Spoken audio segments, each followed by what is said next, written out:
Back to Chetan Kumar riders. Video వచ్చేసాను అంటే మా నాన్నమ్మ నైట్ డ్యూటీ చేస్తాను అనమాట హాస్పిటల్లో. లైక్ చేయండి, షేర్ చేయండి మా వీడియోస్ని. ప్లీజ్ సపోర్ట్ చేయండి గాయస్, ప్లీజ్. సో ఇది మా నాన్నమ్మ ఛానల్ అయినా. సో అందరూ మంచిగా ఉండాలని పట్టుకుంటున్నా. చెప్తున్నాను హాయ్ ఫ్రెండ్స్. చూడండి మా నాన్నమ్మ ఎలా ఉందో. ఇది మా ఇల్లు అన్నమాట. అది సైకిల్ వీడియోలో మా బయట మొత్తం చూపెట్టిండే చూడు. సోఫా, బుక్స్ అది మొత్తం చూపెట్టిన కదా, అది మొత్తం అది మా బయట. ఇది మా నాన్నమ్మ అనమాట. సో మీకనే ఈ వీడియో నచ్చినట్టయితే లైక్ చేయండి, షేర్ చేయండి, కామెంట్ చేయండి please guys.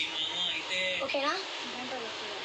72 subscribers guys, follow చేయండి మామ.